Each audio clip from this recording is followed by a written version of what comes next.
Kuni akkam jirtu hordoftootaaf kabajamtoota Oromoo De'il marti keessanii bakka jirtanitti nagaan keenya isiniif haa baay'atu jecha odeeffannoo wayitaawwaa Oromoo De'il guyyaa har'aatiin durbee Husniyaa Kadir Martuu fi ilma aartistii kabajamaa fi jaallatamaa Adeeroo Elemoo Alii qabannee isiniif dhiyaanneerra. Cidha akkuma jalqaba irratti kaasne nama hunda ajaa'ibee fi nama hundatti gaaffii uumuudhaan intalli Kadir Martuu cidha yeroo lammaffaa dhaabbachaa jirti jechuudhaan namoonni baay'een yaada garaagaraa kennaa turuun isaanii ni yaadatama.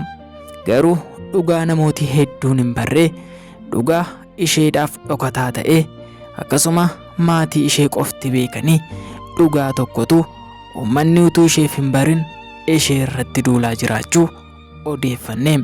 Kunis intalli aartistii jaallatamaa fi kabajamaa Kadir Martuu intalli isaa Husniyaa Kadir Martuu ilma Elemoo Alii sababa inni qabeenya qabuu fi abbaa warraa ishee jalqabaa dhiistee nama biraatti heerumte jechuun namoonni baay'een yaada dogongoraa karaa sooshaal miidiyaa isaanii gabaasaa turuun isaanii ni yaadatama. Garuu dubbiin akkas hin turre. Dhugaa jiru yoo dubbanne intalli Kadir Martuu Husniyaa Kadir Martuu waggaa 2 abbaa warraa ishee irraa gargar baatee erga qofaa ishee jiraattee booddee waggaa 2 booddee ilma Elemoo Alii waliin gaa'ilatti seente jedhu. Kunis kan ta'uu danda'e abbaa warraa ishee duraa osoo isheen mana keessa jiraattu ilma irraa dhalchee akkasuma ilmaan irraa dhalchee mana duwwaa keessatti gatee deemuusaa ergasii deebi'ee ishee gaafachuu dhiisuusaa biyya Kaayiroo keessatti jireenya dhuunfaasaa geggeeffachaa jiraachuu akkasuma ishee dhiisuu isaa namoota tokko dubbachuurraan kan ka'e isheenis jireenya mataa isheetti fufuu akkasuma bultii dhaabbachuuf karoorfachuu ishee fuula sooshaal miidiyaa hedduu irratti dubbatamaa ture. Garuu namoonni baay'een Husniyaa Kadir Martuutu balleesse isheetu itti yakkee dhiira biraa isheetu irratti haasofsiise jechuudhaan yaada garaagaraas laachaa jiru.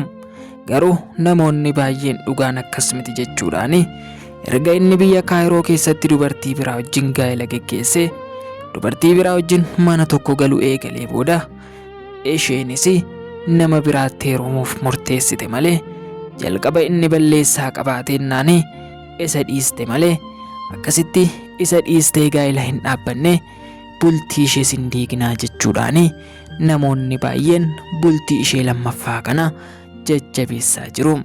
Kanumaan kan wal qabatu cidha ishee lammaffaa kanas magaalaa Finfinneetti adeemsiste. Cidha ishee kanattis abbaan ilmaa Elemoo Alii mucaa isaa jajjabeessuudhaan ilmi isaa gaafa intala Kadir Martuu fuudhu jaalala guddaa itti agarsiisuudhaan akka cidha ormaa irratti hirmaachaa jirutti muuziqaa addaa dhageessisaa gammachuu mucaa isaatii qooddachuun akkasuma Kadir Martuu karaa laayifii gammachuu mucaa isaatii qooddachuu cidha ajaa'ibaa gochuu bultii addaa ijoollee isaanii gidduutti to'isuudhaan aartistoonni Oromoo kun ijoollee isaanis walitti kennan jedhu.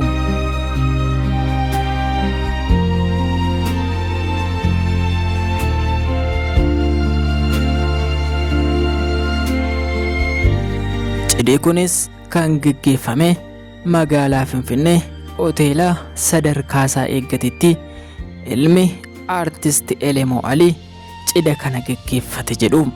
Namoonni baay'een akka yaada isaanii kennaa jiranitti ilmi Elemoo Alii intala Kadir Martuu fuudhuun isaa nuuf gammachuu keenya gammachuu guddaatu nutti dhaga'ame jechuun fuula sooshaal miidiyaa garaagaraa irratti gaafa dubbatan dhaga'ama.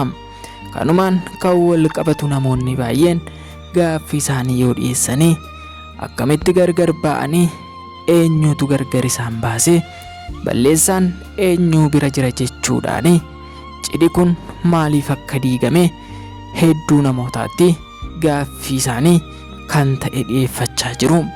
Kanumaan kan wal qabatu nutis akka Oromoo De'iliitti gaaffii keessaniif deebii ta'a kan jennu OBN yeroo jaalalaa irratti jaalala waliif qaban Caalaa Kadir waraani Husniyaa Kadir kan mul'ifachaa turte hedduu akka isa jaallattuu fi rakkina hedduu keessaas akka ishee baasee akkasuma harmeen ishee hirnaatti bara rakkinaa sana ishee gargaaraa magaalaa Adaamaatti ishee barsiisaa barnoota ishee aga isheen xumurtutti ishee hordofaa turuun ishee dubbattee turte. Amma immoo gidduu kana fuula sooshaal miidiyaa irraa wanti mul'atu intalli qabsaawaa fi aartisti Kadir Martuu Husniyaa Kadir Martuu abbaa warraa ishee dhiistee nama biraatti heerumte jechuun fuula sooshaal miidiyaa irratti kijiba addaa ta'e mul'achaa ture. Abbaa warraa ishee hin gante osoo hin taane garuu isatu ishee ganee biyya ormaatti dubartii biraa akka dhimmatee wajjin jireenya eegale jedhu namoonni keessa beekanii. Isheenis jireenya isaanii erga bartee booddee qofaa jiraachuu murteeffatte. Akkasuma jireenya ishee qofaa ishee itti fufuudhaan obboleessa ishee ofitti fuudhuudhaan jireenya haaraa eegalte. Ergasii booda abbaa warraa haaraa argatte. Ilma Elemoo Alii wajjin jaalala keessatti ol kuffisanii gaa'ila wajjin dhaabbatanii mata duree sooshaal miidiyaa torban kanaa ta'anii namoonni baay'een garuu kun jaalala miti fakkeessaa jiru jechuun dubbachaa turanii.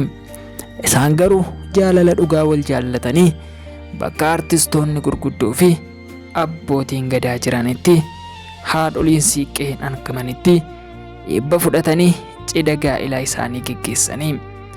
Abbaan warraa ishee jalqabaas gama sooshaal miidiyaadhaan akka wanta isheen isii ganteetti dubbachaa ture jechuun namoonni baay'een yaada isaanii dhiyeessaa turanii. Garuu dubbiin akkas miti. Isatu ishee dhiise malee inni ishee hin dhiisne jechuun hedduun namoota fuula sooshaal miidiyaa isaanii irratti gaafa maxxansanis dubbifanne.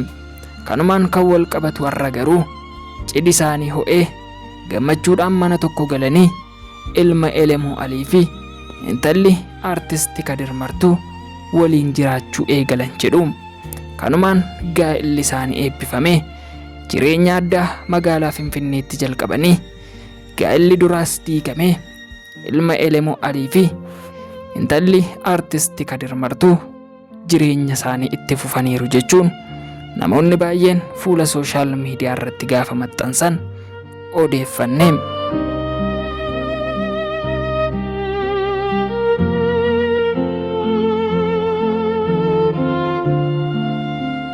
Walumaa galatti cidhi akka kanatti urgaa'ee magaalaa Finfinnee biyyoota Awurooppaa fakkeessee cidha ijoollee artistootaaf qabsaa'ota Oromooti.